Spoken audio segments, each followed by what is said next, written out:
Thank you, Eve. I'm Julia. I'm the planting curate at St George's.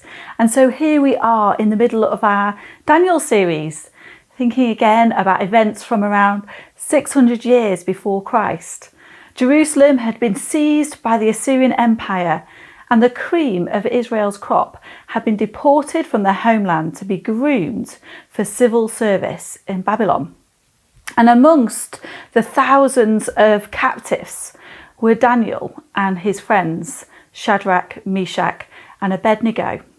And as we pick the story up this week in chapter 3, we focus on these three characters, Shadrach, Meshach, and Abednego. King Nebuchadnezzar, in a move to unite his kingdom under his reign and power, sets up his dream golden statue. And once it's in place, he invites everyone important who works for him to this big statue unveiling party. And so all the guests gather and there's an announcement. Some music's going to be played, a symphony of brass, woodwind, drums, in fact a whole band. And when the music starts to play, everyone must bow down in worship to the statue. And for those who refuse, well, the fiery furnace is lit and you can always check out just how hot it is. And so that's what everyone did. Wherever they were from, whatever language they spoke, they played this deadly version of musical bumps, and everyone took part, except three people, Shadrach, Meshach, and Abednego, who refused to compromise their faith in a God who was more real to them than anything else they could ever be faced with. And so today, as we take a closer look at the faith of these three Hebrew men who displayed a faith that, when it was pushed to the edge, stretched to its limits, it still wasn't broken. And we're going to think about how we can apply this type of elastic faith to our own lives so that we too can have elastic faith in any trials that we might face. Now, given the theme, elastic faith, I've been mulling over how I might include my family in the contribution to this message. And I'd wondered about a giant human catapult with the kids. What do you think about that? Probably about 50-50 there. Well, my kids were up for it, but you'll be pleased to hear that when I mentioned it to some of our small group leaders, they were a little more safety conscious. So we scrapped the giant human catapult, but you will find them right now, clowning around in other ways, helping me with the reading for today. I'll let you go and have a look. They're in the back garden. This reading is taken from the Message version, the book of Daniel, chapter 3. King Nebuchadnezzar built a gold statue, 90 feet high and 9 feet thick.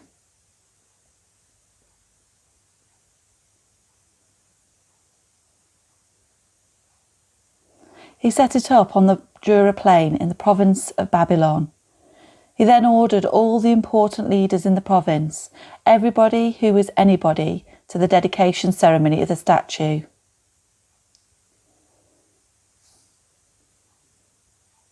They all came, and a herald then proclaimed in a loud voice, "Attention everyone, every race, colour and creed, listen. When you hear the band strike up, all the trumpets and trombones, the tubas and baritones, the drums and cymbals, fall to your knees and worship the gold statue that King Nebuchadnezzar has set up. Anyone who does not kneel and worship shall be thrown immediately into a roaring furnace." The band started to play, a huge band equipped with all the musical instruments of Babylon, and everyone, every race, colour and creed, fell to their knees and worshipped the gold statue that King Nebuchadnezzar had set up. Just then, some Babylonian fortune tellers stepped up and accused the Jews. They said to King Nebuchadnezzar, "There are some Jews here, Shadrach, Meshach and Abednego, whom you have placed in high positions in the province of Babylon. These men are ignoring you, king. They don't respect your gods, and they won't worship the gold statue that you set up." Furious, King Nebuchadnezzar ordered Shadrach, Meshach and Abednego to be brought in. When the men were brought in, Nebuchadnezzar asked, "Is it true, Shadrach, Meshach and Abednego, that you don't respect my gods and refuse to worship the gold statue that I have set up?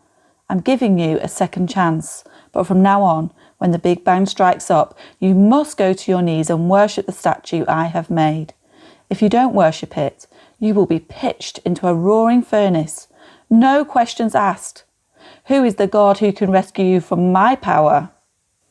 Shadrach, Meshach and Abednego answered King Nebuchadnezzar, "Your threat means nothing to us. If you throw us in the fire, the God we serve can rescue us from your roaring furnace and anything else you might cook up, O king. But even if he doesn't, it wouldn't make a bit of a difference, O king. We still wouldn't worship your gods or worship the gold statue you set up." Nebuchadnezzar, his face purple with anger, cut off Shadrach, Meshach and Abednego.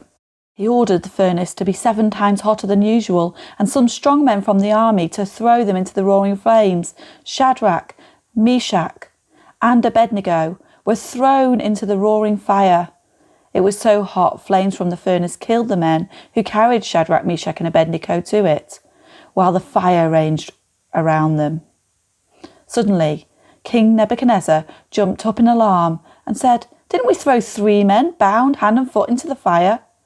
"That's right, O king," they said. "But look, I see 4 men walking around freely in the fire, completely unharmed, and the 4th man looks like the son of gods."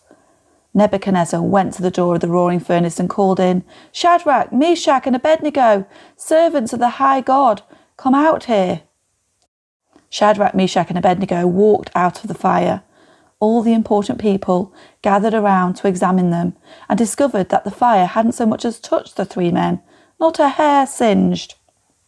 Nebuchadnezzar said, "Blessed be the God of Shadrach, Meshach and Abednego. He sent his angels and rescued his servants who trusted in him. They ignored the king's orders and laid their bodies on the line rather than serve or worship any god but their own." Then he issued a decree that no one should say anything against the God of Shadrach, Meshach and Abednego, and also promoted Shadrach, Meshach and Abednego in the province of Babylon. Despite Nebuchadnezzar's demands, Shadrach, Meshach and Abednego weren't going along with that request to bow down and worship the statue. Not that the king would even have noticed, except for a tip-off from someone who probably had their own political agenda. Nebuchadnezzar was furious when he heard, but give him some credit. He gives them a second chance. And in the worst version of musical bumps ever recorded in history, he spells out the rules once again. And to add insult to injury, he asks, "Who is the God who can rescue you from my power?" Perhaps a little jibe to remind them that their God hadn't done much to rescue them from his power so far.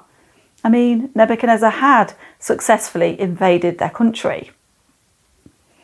This is the type of situation that stretches faith beyond its limits. I know we just did a fun little drama about these events, but let's face it, this is a serious situation. It's a story of political power and gain versus worshipping the one true God. It's a life or death situation.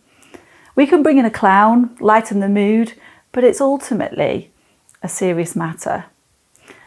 How do we do that? How do we keep faith when we don't really know whether God will pull through or not? The first thing to observe from Shadrach, Meshach and Abednego is that they have faith shaped by who God is. Eve mentioned a couple of weeks ago that the detainees were given new names when they arrived in Babylon. So Shadrach, Meshach and Abednego weren't their real names. They were really called Hananiah, Mishael and Azariah. Hebrew names that ended in Yah or El were significant because they were names that honoured who God is. Hananiah means beloved of the Lord, but he was forced to change his name to Shadrach, which means I am fearful of gods. And Mishael, meaning who is like God, became Meshach, I am of little account. Azariah, meaning the Lord is my help, became Abednego, servant of Nebo, perhaps an ancient idol god. Their original Hebrew name shared who they were in God, but in doing so said something important about who God is. So even though their title and their circumstances had changed, their roots were shaped in who God is. And when they chose to make this stand for God, they must have thought about how they would act. What would they do when they were faced with the question, is it true? Would you be able to say, it is true? How do we stay true to God today?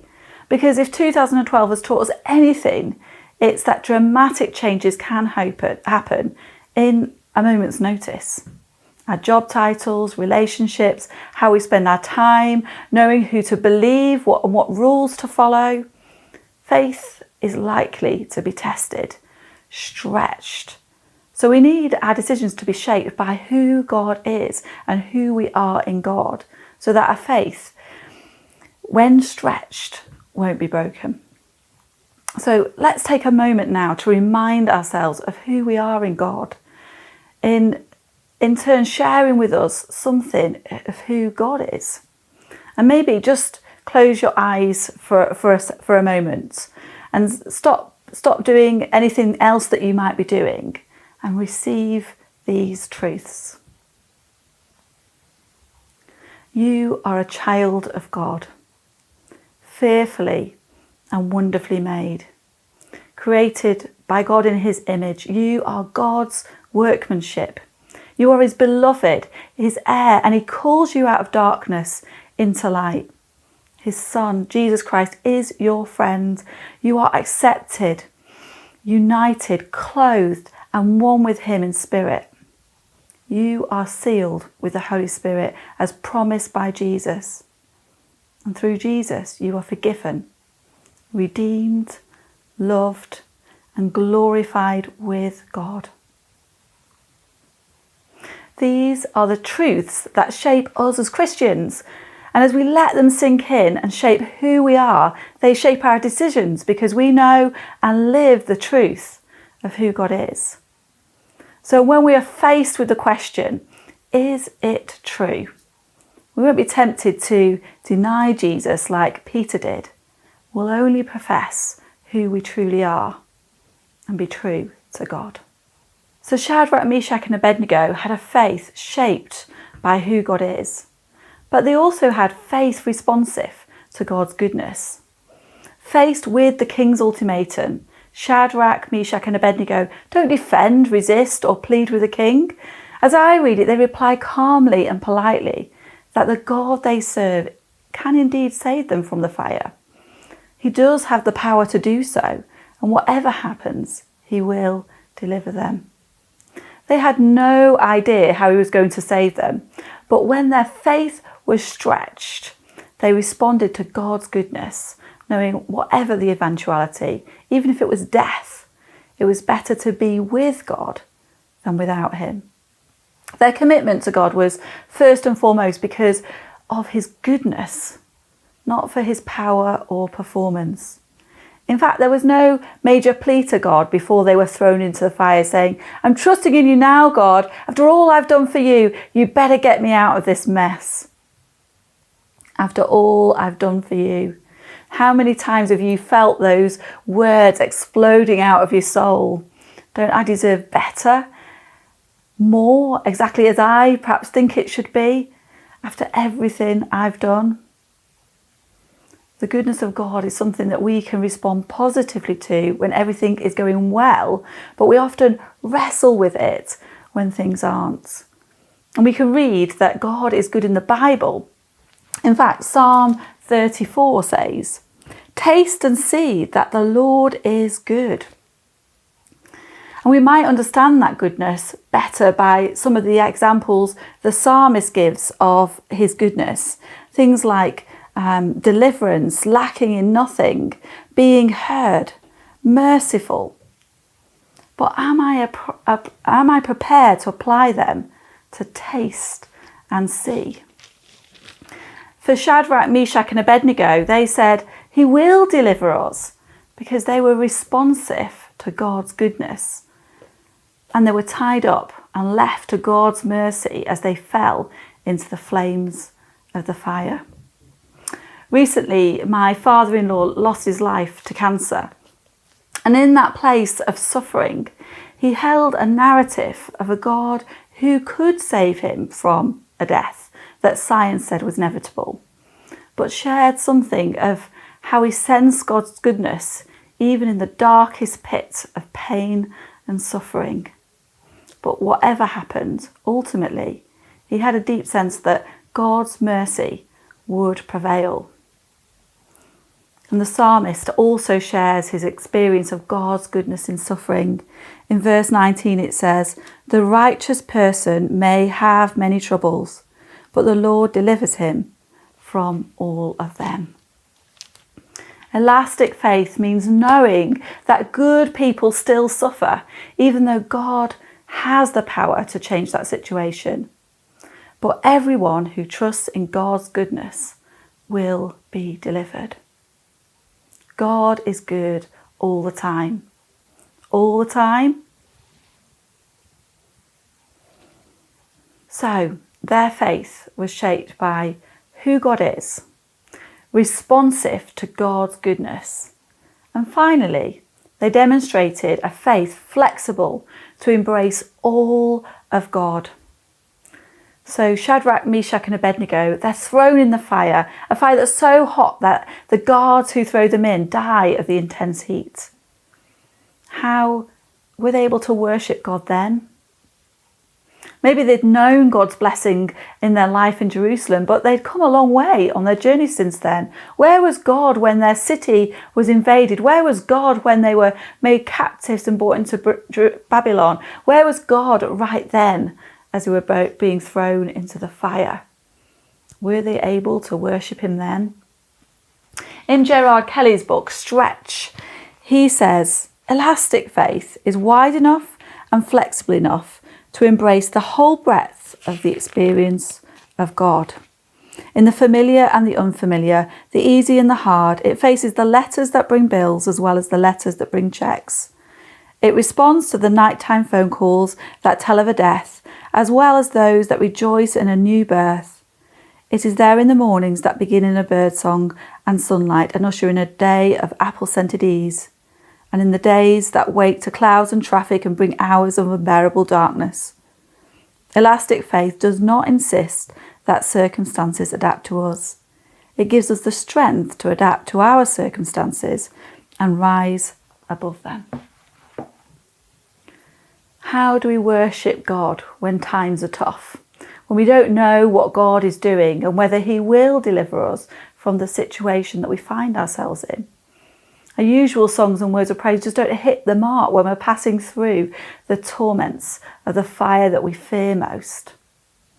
As recorded in Psalm 137, the Babylonian tormentors request some songs, sing us one of the songs of Zion. But they can't seem to do that. And they're saying, how do we sing the songs of the Lord while we're in a foreign land? Have you ever felt like that? Have maybe you've walked into church and everyone's belting out, "Blessed be the name of the Lord," but you can't seem to do that. How can you sing of God's blessing and abundance when that's not what you're experiencing?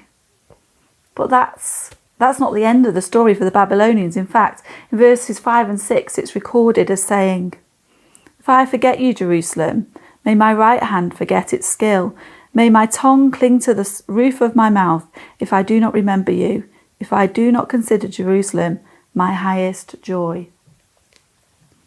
The musicians aren't going to stay silent, but they do need to write a new song. Songs that acknowledge their plan and their pain, and yet knows God is with them in it. That's the song that Shadrach, Meshach and Abednego sang when they say, God can save us from the fire, even if he doesn't. But he's still the God that we choose to worship and serve. And this is what I love about this story. God gives us a new song to sing, because as they were pushed into the fire, there's a fourth person walking with them. In the final days before my father-in-law died, Rich was with his dad at his home, and my daughter said to me, Mummy, the house feels really strange, like someone else is here. She said she didn't feel scared, just she felt strange. And he didn't mention this to Rich, as he'd had enough to think about. But when he got back, he said, you know, those last few days before Dad was unconscious, both Mum and Dad said it was like someone else was with them in the house, in a good way. And there are times when God comes down in the flesh and walks amongst us, like the time in the fiery furnace. And this may have been one of those times. God didn't deliver them from the fire. He delivered them through the fire. Even when you end up in the most difficult place, God can walk with you. And there's something in this story which we also see in Jesus. When Jesus was given a death sentence, there was an option to deny who he was, but he couldn't do it. He trusted in God's goodness, knowing that although God wouldn't deliver him from the situation, knowing that he was going to that cross, God would deliver him through it so that he could live, and all of us, in the reality of his resurrection.